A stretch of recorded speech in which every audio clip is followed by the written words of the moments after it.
I think it was in the 1970s that the Unitarian Universalist denomination decided to explore welcoming members of the GLBTQ community.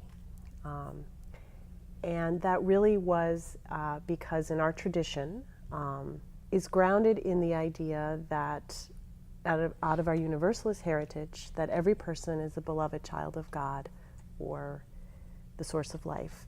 We don't have a creed, so people have different names for the holy. Okay. And on our Unitarian side, that people are born with the potential for goodness.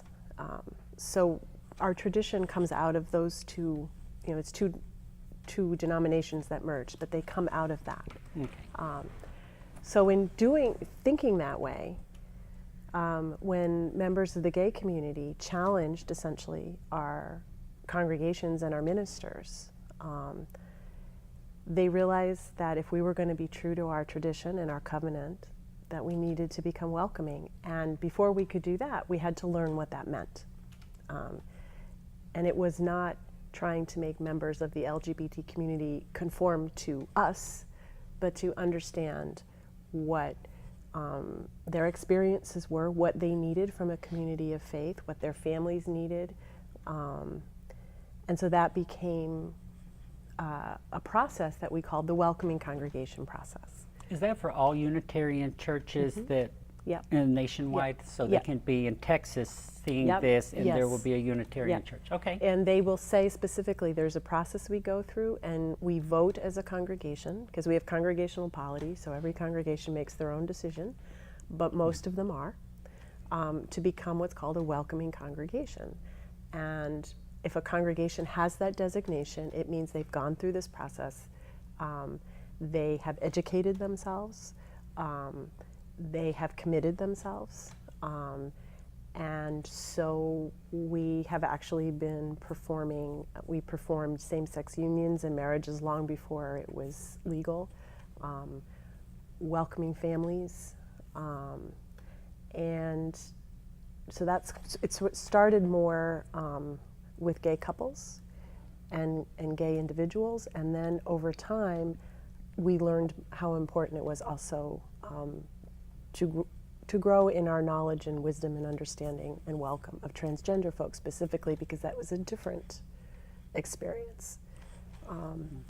So that's sort of the Do you background. find that when this process, that when it first was beginning and the gay couples were saying, hey, we want to be a part of your community, I'm sure that it wasn't all harmony. I'm sure that there was some pushback and things like that. So part of the pushback was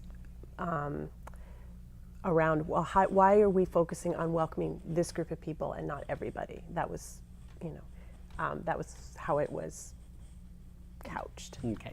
I think people had to overcome, some of their own fears and concerns, and there was also are we going to become a gay church? Like we were suddenly going to be overwhelmed by, I don't know what. So that was part of the pushback. But it was interesting to me that I actually thought it would be some of my older folks who would push back. But when we went through our welcoming congregation process, what happened is I started to hear those stories of some of my older members who had gay children, that they were never able to talk about that. And I remember in particular, and how they had been accepting of their children but had kept it secret from everybody else. I was like, wow.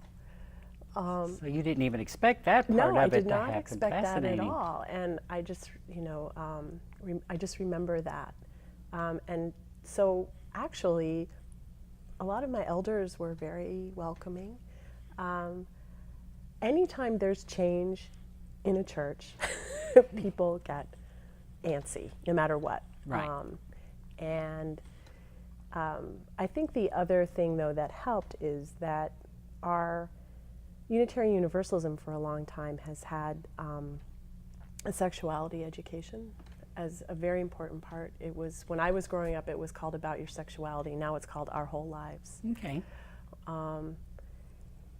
And so we've had generations raised amongst our kids to learn to be comfortable in their own bodies, to learn how to express who they are as sexual beings, as human beings. So I think our younger kids were our kids were okay with it too. They're very comfortable. Yeah, so there was some resistance, but you know, it wasn't, Nice. you know,